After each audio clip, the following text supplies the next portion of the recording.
Good morning students, welcome in a class 11। ये आपका पहला हिंदी क्लास है।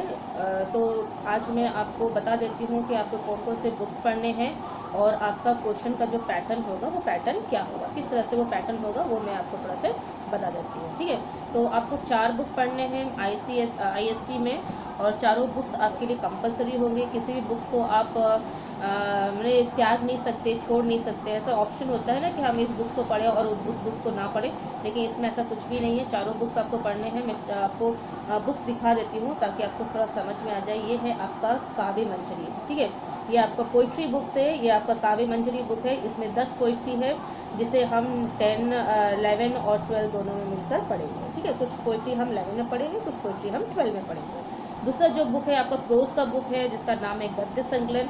इसमें भी 10 स्टोरी है। इसमें भी हम लोग कुछ स्टोरी 11 में पढ़ेंगे, कुछ स्टोरी हम लोग 12 में पढ़ेंगे। ठीक है, और तीसरा जो बुक है वो आपका एक ड्रामा है जिसका नाम है आषाढ़ का एक दिन, जो कि मोहन राकेश के द्वारा लिखी गई नाटक है।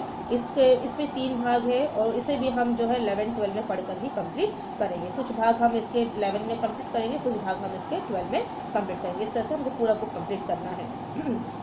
ठीक है, और जो चौथा बुक है वो मेरे पास है नहीं है, लेकिन वो है व्याकरण बुक है, मंजूषा व्याकरण बुक है। आपको वो बुक भी आपको पढ़ना है, क्योंकि ये चारों बुक से ही आपके क्वेश्चन जो है आपके क्वेश्चन पेपर में आपको नजर आएंगे। ठीक है, तो ये तो था बुक तीनों। मैं चारों बुक आपको पढ़ना है, एक बुक आप नहीं छोड़ेंगे।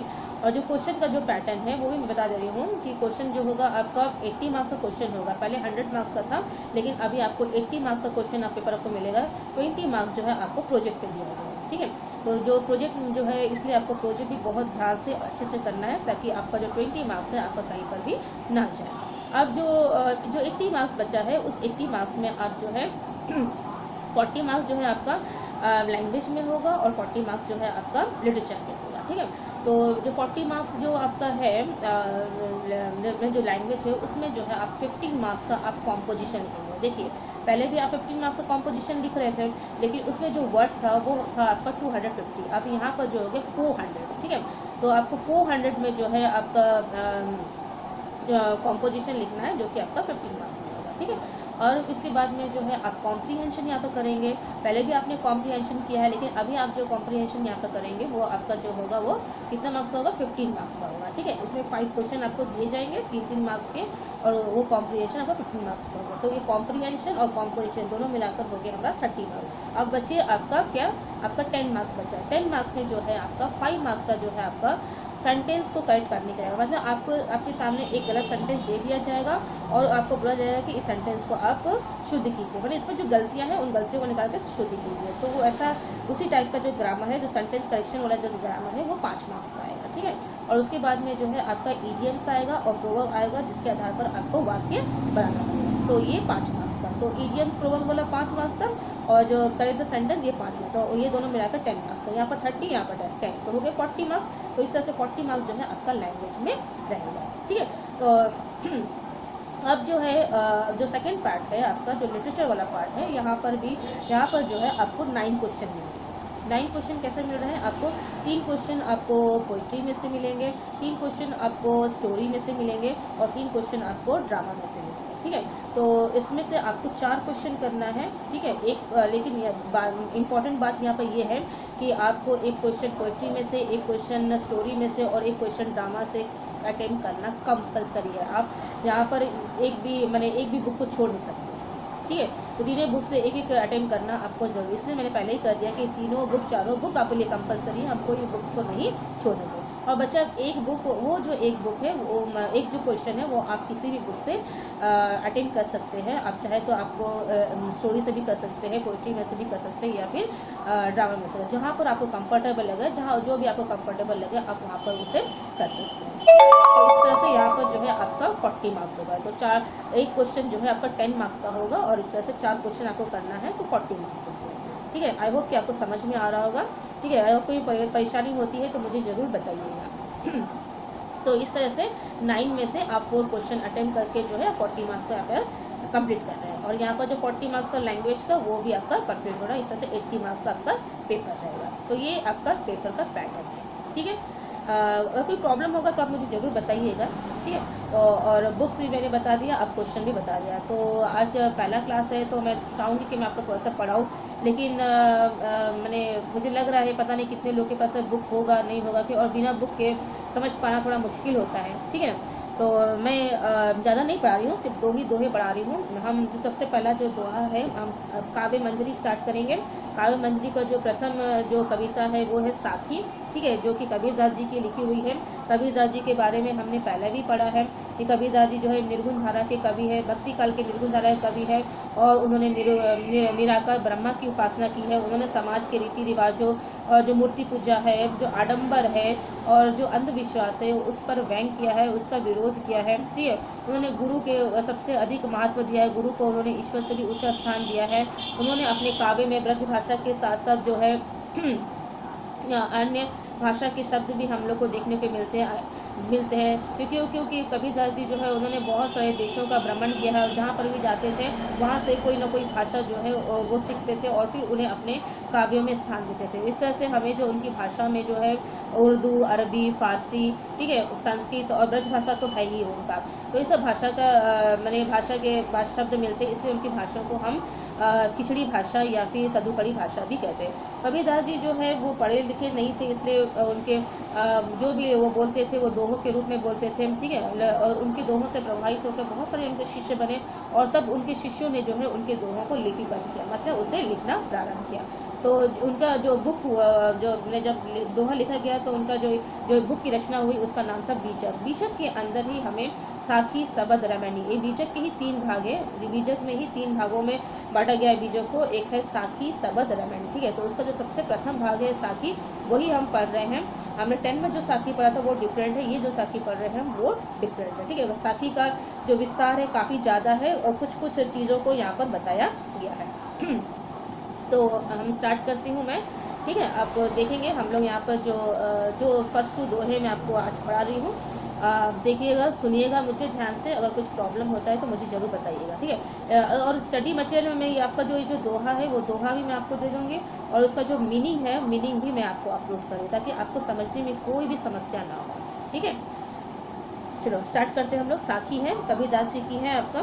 पहला जो दोहा है, पीछे लागा जाई था लोग वेद के साथी, आगे थे सतगुरु मिलिया दीपक दिया हाथी। पीछे लागा जाई था, पीछे लागा जाई था मतलब होता है किसी के पीछे पीछे चलते जाना, ठीक है। पीछे लागा जाई मतलब किसी के पीछे पीछे चलते जाना। और लोग वेद के साथी मतलब लोग मतलब ये संसार को बताया गया है, दुनिया को, जगत को बताया गया है। वेद मतलब जो हमारे जो पुराने हैं, हमारे जो धर्म वेद जो धर्म ग्रंथ है, हिंदू ग्रंथ है, उनको बोला गया। साथी माने उसके साथ साथ। तो कबीरदास जी बोल रहे हैं कि वेदों में जो दिया गया जो ज्ञान था, और जो संसार से जो मुझे ज्ञान मिला, या मनुष्यों के द्वारा मुझे ज्ञान मिला, जो अनुभव मेरे पास था जीवन का, उस अनुभव के सारे में सोच रहा था कि इस जीवन रूपी जो सागर है, ये संसार रूपी जो सागर है, उसको मैं आराम से पार कर जाऊँगा, ठीक है।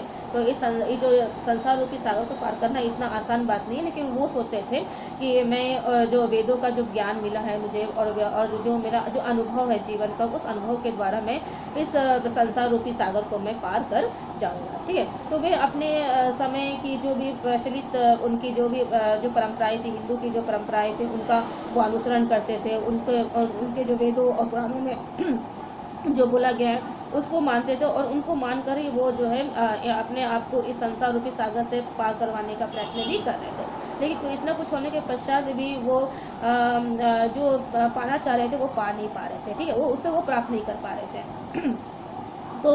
तो जब वो आगे बढ़ रहे थे, इसी तरह से वो अपना समय व्यतीत कर रहे थे, तो एक दिन क्या हुआ, उनको एक सच्चे गुरु की प्राप्ति हुई। उनको एक सच्चे गुरु की प्राप्ति हुई, और उस गुरु ने अपने ज्ञान के द्वारा उसे जो है उसके मन के अंदर जो अंधकार था उसे दूर किया और सच्चा ज्ञान दिया। और तब उसे ये अनुभव होने लगा कि वो जो इतने दिन तक जिन चीज़ों को वो ज्ञान समझ कर, जिसका सहारा लेकर वो संसार रूपी सागर को पार करना चाह रहा था, वो बिल्कुल भी मिथ्या था, उसका कोई भी सार नहीं था, ठीक है। एक मिनट।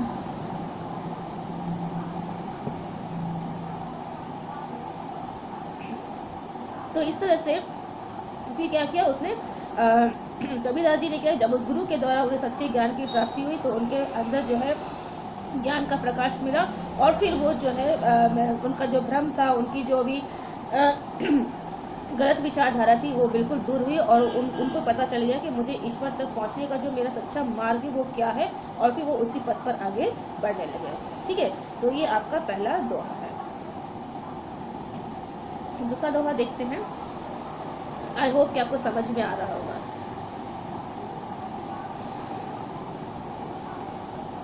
एक मेरे सेकंड जो लाइन था वो मैंने पढ़ा नहीं ना।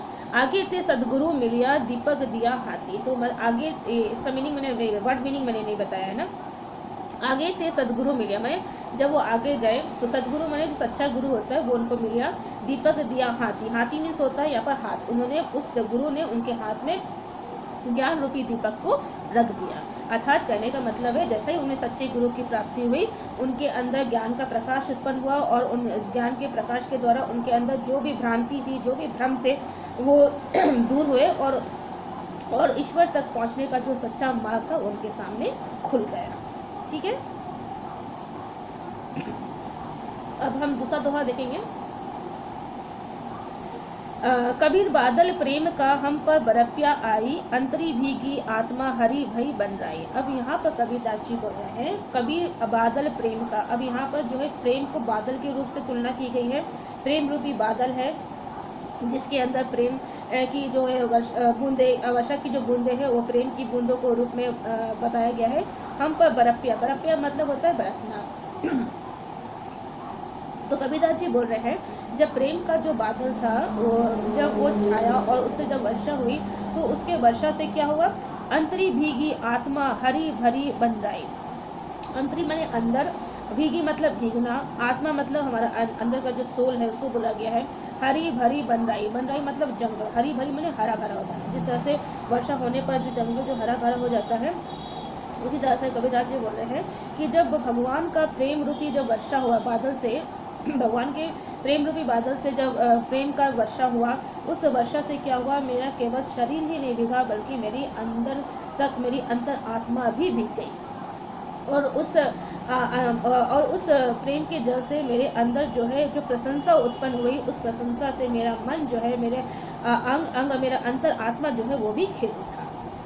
ठीक है, इस तरह से कबीरदास जी क्या बोल रहे हैं कि ईश्वर जो प्रेम का बादल जो मेरे ऊपर वह छाया था, और जब उससे वर्षा हुई तो उस वर्षा की बूंदों से केवल मेरा शरीर ही नहीं भीगा बल्कि मेरे अंदर की अंतर आत्मा भी इतनी अधिक भीग गई और इस तरह से तृप्त हो गई उस वर्षा के जल से कि मेरे अंदर प्रसन्नता का विकास हो गया। जिस तरह से वर्षा के जलों को प्राप्त करके वन जो है हरे भरे, पेड़ पौधे जो हरे भरे हो जाते हैं, उसी तरह से ईश्वर के प्रेम को प्राप्त करके, ईश्वर की भक्ति को प्राप्त करके मेरा मन भी अंदर से बिल्कुल प्रसन्नता से परिपूर्ण हो गया, और मैं जो है प्रसन्न होकर जो है ईश्वर के गुणगान करती। ठीक है, तो ये था आपका सेकेंड दोहा। कबीर बादल प्रेम का हम पर बरपिया जाई, अंतरी भीगी आत्मा हरी बन रही। बस ये जो है ये दो ही मैं आपको पढ़ा रही हूँ। आप देखिएगा, मैं जो स्टडी मटेरियल दे रही हूँ उसमें ये दोनों का ही मैं मीनिंग भी दे रही हूँ आपको। ठीक है, और जो पोइट्री है वो भी मैं दे रही हूँ ताकि जिसके पास बुक्स नहीं है वो यहाँ पर देख सके। तो देखिएगा, पढ़िएगा, यदि कुछ प्रॉब्लम होता है तो मुझे ज़रूर बताइएगा। जो लाइव क्लास में हम मिलेंगे तो आप मुझे ज़रूर बताइएगा।